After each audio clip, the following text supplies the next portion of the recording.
Hey guys, Guns and Games here, back with another video, and boy do I have a treat for you today. Yes, I finally managed to get my hands on one, a Romanian PSL. Finally. Very, very cool gun, finally got my hands on one, and now I'm doing a video. This is going to be a overview, sort of review, and then a sort of technical information and historical analysis of the gun, and I'm also going to be comparing and contrasting it to the RPK and just a standard, regular AKM that I have. Then I've done videos on those as well. So without further ado, let's get right into it. Yes, the Romanian PSL, the Pușca Semi-Automata Luneta Model 1974, which basically means scoped semi-automatic rifle model of 1974. Is, if you can't tell, is essentially a designated marksman rifle and has been called various other names as well, various other export or civilian names, like the PSL-54C, which is what this one is called, Romac 3, the FPK, and the SSG-97. And the gun itself has been long sort of just considered to be or mistaken for a Dragunov. Which this gun is not. This gun is not a Dragunov. It's actually not even close. The Dragunov uses a completely different operating system. This is basically just an RP. This gun is basically just an RPK. It uses the exact same AK operating system. In essence, the gun is basically just a tweaked RPK. The Dragunov is not even remotely the same as them. The Dragunov uses a short stroke recoil system with a bolt that rotates to the left instead, unlike the Kalashnikov system here, which is a long stroke. So the guns could not be any more different, actually. They fill the same role and the same purpose, and they kind of look the same, I guess. But no, they are not the same gun, not even close. So a lot of people kind of mistake this gun for just being a Dragunov. It is not. Why did this gun come about? Well, the Romanians decided to do this gun because they got basically blockaded by the Soviet Union. Not blockaded, but the Soviet Union decided to stop sharing technical information and arms and resource exports to Romania after Romania refused to get involved in the Czechoslovakian uprising in 1978. When thus the rest of the Soviet Union decided to invade it, to put it down. Romania refused to get involved, and thus because of that, Russia decided not to send any more military aid or any sort of information and whatnot to Romania anymore, and that included the Dragunov. The Dragunov was introduced in the early 70s, late 60s. So Romania was not allowed to use it. They did not get the technical plans to make it or use it. So they had to come up with their own gun, and they came up with this in 1974. The gun is still in service to this day with Romania and various other countries, most notably Iraq. The vast majority of combat and service this gun has seen around the world has been probably in Iraq since we've invaded back in 2003. And has probably also spilled over and has seen a lot of use in Syria as well the last 8 years. The gun is made in the very well-known and famous Kugir factory in Romania, just like the Wasser and the various other Romanian Kalashnikov weapons. Just like them, same factory. The gun is, like I said, it is a designated marksman rifle and is meant to fill the role of engaging at longer distances than the AK is capable of. And like I said, the gun is essentially, you could look at it as being basically just a sniper or marksman RPK without a bipod in some ways. The gun has, as you can see, it has an RPK receiver basically, which is pretty interesting. So it's pretty similar. Just try to think of it as that. Also, getting back to the Dragunov, nothing on the Dragunov is really interchangeable with this gun. Even the magazines aren't either. This gun uses a double stack or column feeded 10 round magazine chambered in 7.62 by 54R, the ever venerable cartridge, same as the Dragunov. The magazines are not interchangeable either, and as you can see, these magazines do have a last round bolt hold open as well. I do know, if I'm not mistaken, Dragunov magazines can become interchangeable if you modify them in some way, and vice versa. These can be used in Dragunovs if you modify them in some way, but just stock unmodified, they are not interchangeable. And pretty much nothing between the two guns is interchangeable at all, to my knowledge. So that is that. And getting into some of the other things, it's really just an AK. You know, you've got the same receiver. You know, the rear sight block is the same dust cover, same safety selector, same trigger guard, same paddle release. The gas tube design is the same, but it's a little different. You know, you've got the same gas block as well, same front sight block as well. Lots of things are pretty similar, but there's some differences, like, you know, the big one being the rear sniper stock, which looks quite a bit different, and it also affects the back of the receiver design. You can see it's cut instead of being completely boxed, and you have this pistol grip as well. This stock is pretty short. It's mentioned that this stock is probably a little bit short for some Western people like us. The Romanians seem to have incorporated winter combat into the design, and if you were in winter combat, you'd be wearing a thick, snow coat, which adds, inches of length of pull to the gun. So that kind of makes up for it. But I do know this one doesn't have it, but I do know during the summer months, there is actually, these things were equipped with a rubber recoil extension pad that extended several inches and adds length of pull to make it a little bit more comfortable. As it stands right now, this thing's not incredibly comfortable to shoot or to hold, to scope in. Your eye, to get a proper cheek weld and get down and get everything aligned, you get really close to the scope. And to even fire the gun properly, for the most part, you got to get kind of uncomfortably close and risk getting hit in the face with the scope during the recoil. So it's not the best. Ergonomics with that stock are not the best. It needs more length of pull. And it, like I said, it would have had that extension pad for the summer months. I guess that would have helped. As you can also probably see, the gas tube is significantly longer, and I've got my RPK here. So let me get it out, get her sort of set up here for you guys. There we go. There she is. And, so there's what I was talking about with the receiver design. It's basically the same receiver, but as you can see, this receiver has sort of a dimple, which is pretty interesting. The RPK has a standard dimple. This dimple is a little bit different, which is interesting. And again, standard block receiver, and you've got that cutout for the stock here. Dust cover is the same. I mean, the actual bolt carrier design and the piston design is exactly the same. It's just a little, lot longer. Actually, let me try and line the tubes up here lengthwise, and as you can see, just how much longer the gas tube is on the PSL, and how much longer, that means also how much longer the bolt carrier or the actual piston is as well.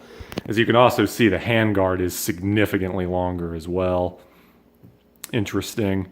Barrel's a little bit longer. The RPK has a 23-inch barrel.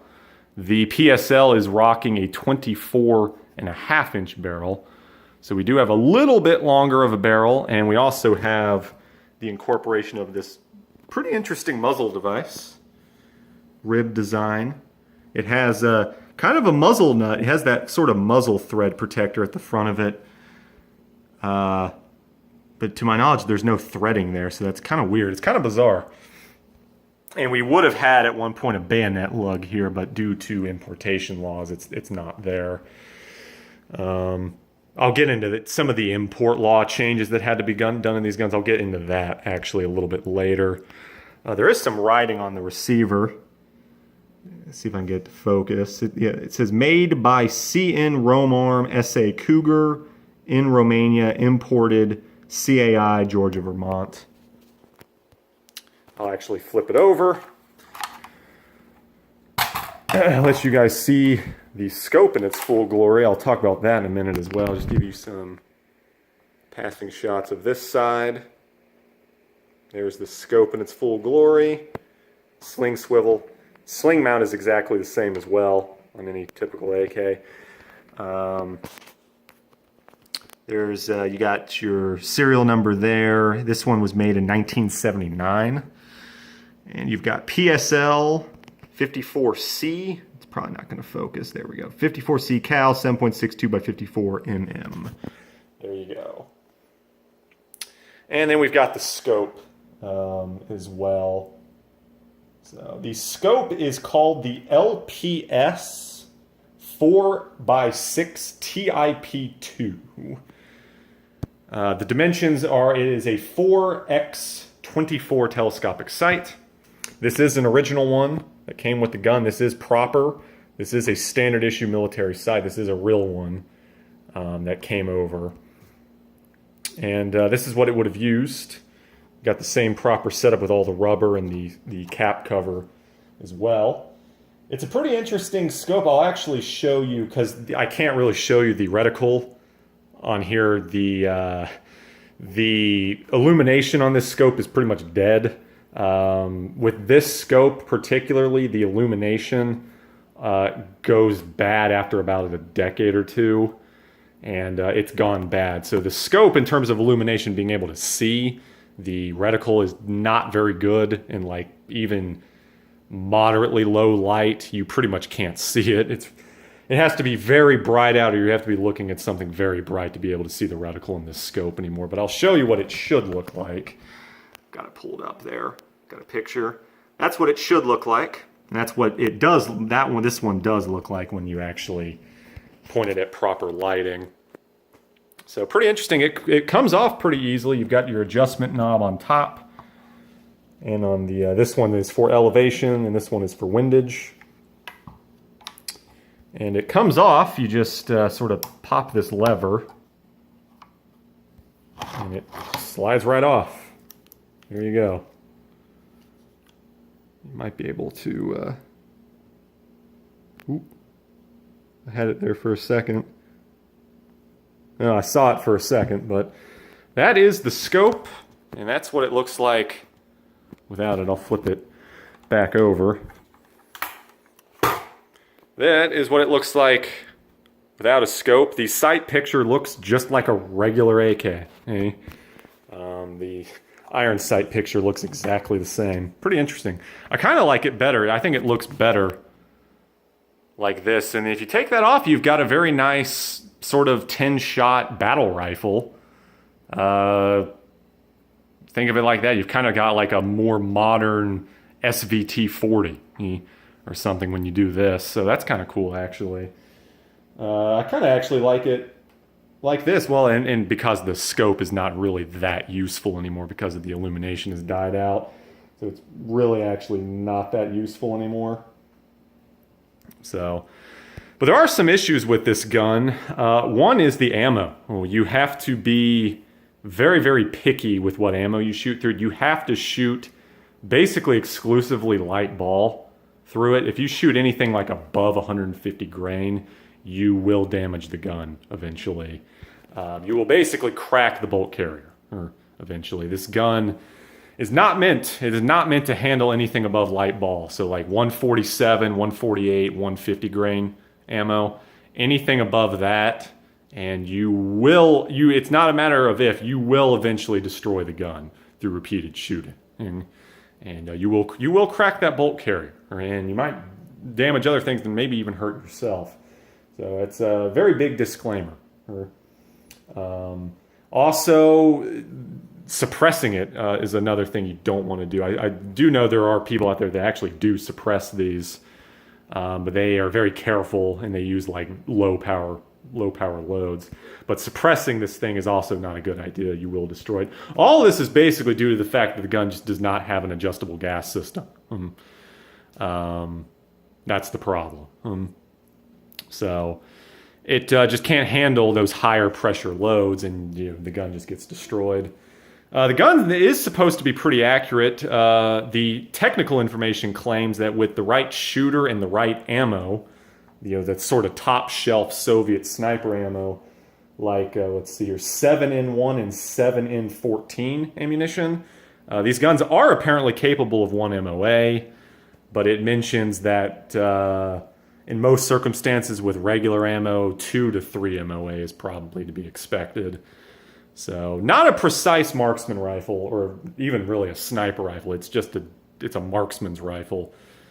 Not meant for super precise shooting, just meant to take accurate fire at longer distances at enemies and suppress them or give them something to think about and keep their heads down and potentially kill them as well.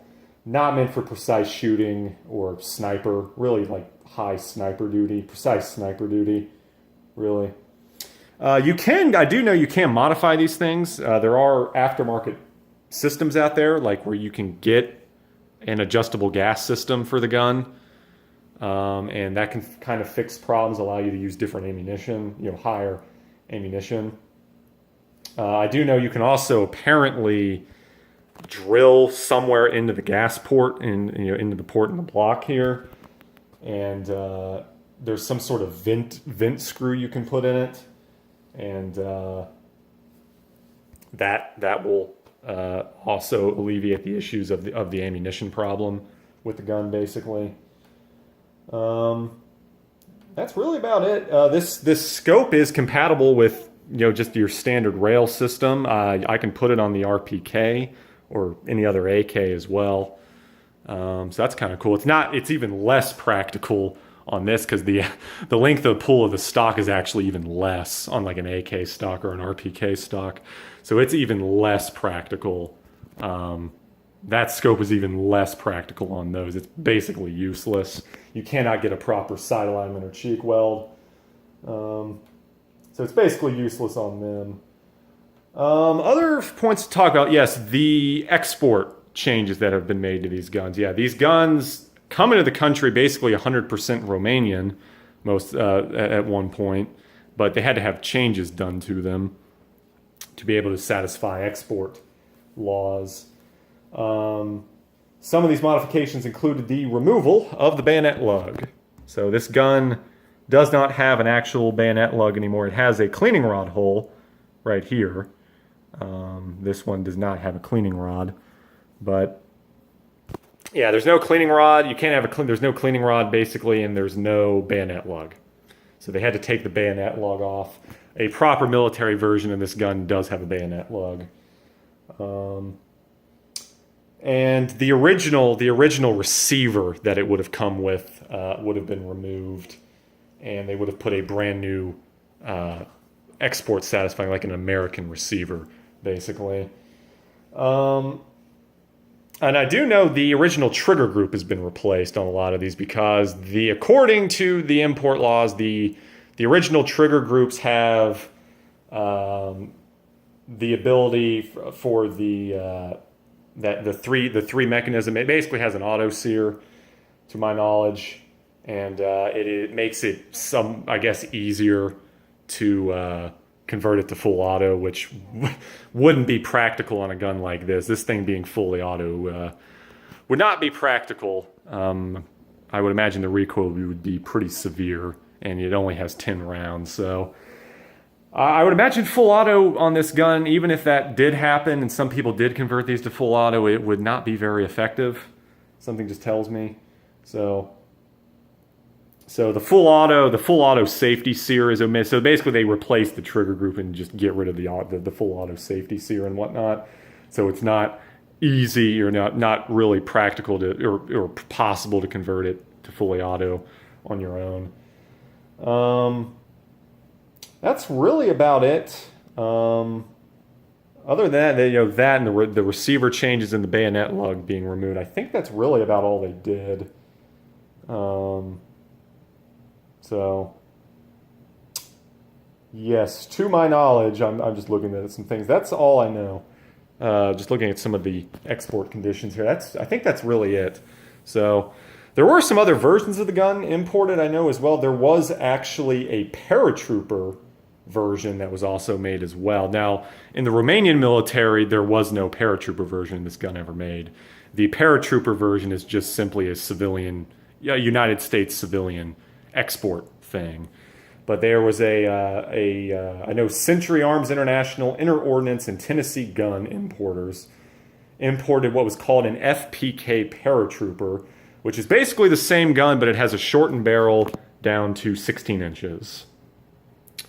Not historically accurate, not military accurate, nothing like that was ever used by any military, but it's just purely a American civilian market thing that was done by some of the importers because they thought they would be cool and people would buy them.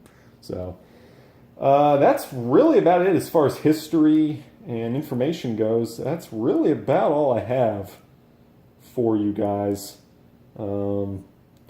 I think there were also some were converted to 308 as well. I'm not really sure how many, but I do know I think some civilian or export ones have been chambered or converted to 308 as well. But other than that, that's really about it.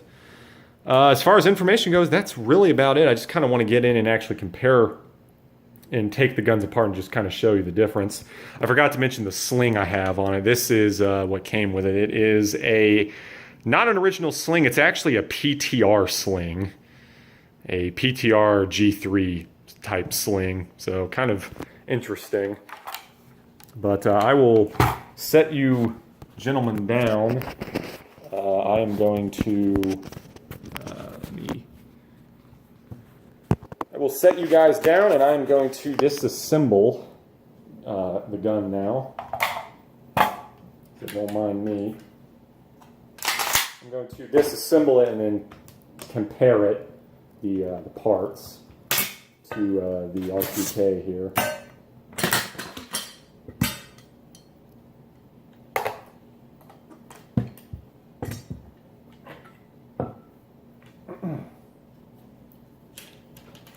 We'll disassemble my RPK.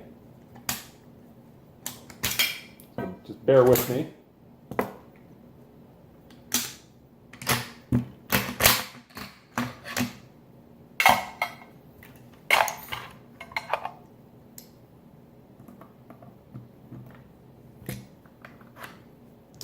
All right, there we go. Pick you guys back up. So we have the dust covers. I guess we'll start with the dust covers. As you can see, the PSL's dust cover is a little longer. Same design, exact same design with the ribs and everything, but just a shade bit longer. Like that's about an inch, maybe about an inch longer. This PSL, by the way, I did forget to mention, is all matching, all numbers part matching. So we have a difference in the dust cover there. Let's look at the gas tubes next. Yeah, you can see there is quite a big difference there with the gas tube. Significantly longer, nearly double, kind of close to double the length, much longer. We'll look at, I guess we'll do recoil spring now. PSL is on the bottom, RPK is on top. The PSL's recoil spring is a smidgen longer as well. And then bolt carrier group. There we go. Actually sort of line them up properly. Yep, that's about right. And as you can see, you can just see how much longer the piston on the PSL is. Like, just look how much longer it is. It actually looks a lot better too. It's in really good shape, very clean. My RPK is kind of greasy. It's kind of greasy and dirty. It's well worn, as you can see. But you can also see the actual bolt carrier itself is a little longer, and like this right in here is actually longer as well. So the bolts are actually situated a little differently, and this block part down here, as you can see, is much different as well. Pretty interesting. The bolts look to be exactly the same design, but again, it's a different caliber, so this bolt is going to be larger and more beefy, and it's going to be a little bigger. I would imagine it might be, maybe not. They're both 7.62, so maybe the diameter and whatnot's going to be the same, but since it's a more powerful round, I would imagine this bolt might be just a little more beefy to handle the higher pressures of the cartridge. So that's basically that. That's just a little bit of an in-depth comparison, looking up close at the parts itself. I'm going to try and get them. I wanted to actually see if the receiver itself is a little longer. I'm going to put it right on it. Yeah, as you can also see, the receiver is maybe about an inch, maybe not quite, or maybe right at about an inch longer. So it's the same receiver, but I guess it's actually a little bit longer as well, which is kind of interesting. So that's another difference. So we also have a slightly longer RPK receiver too. So quite a few differences. It's just a tweaked and I guess you could say larger RPK as well. Pretty interesting. And, so that's kind of an in-depth look at the parts. And I guess that's really going to be about it. I was going to compare it to the AK, but you know, that's basically just kind of useless. The AK is basically completely the same, but even everything else is smaller. The recoil springs are going to be the same. The AK's bolt carrier group is going to be even smaller than these two, but the design's exactly the same. Gas tube is the same as the RPK, and the dust cover is the same as the RPK, so there's really no point in disassembling it, I guess, and showing you. But that's that. That's just kind of an in-depth look under the hood in a comparison to the RPK. And it's a really cool gun. I'm really glad I've managed to get my hands on one finally. These things are not cheap. The price on these are rising. You know, they were mildly affordable. They're getting kind of crazy. The deal on this one was okay. But they're getting pricey. I know there's a certain company, Classic Firearms, that has gotten these in lately, and they're asking like $3,000 for them, and that is honestly probably about double what they're worth, really, if that, honestly.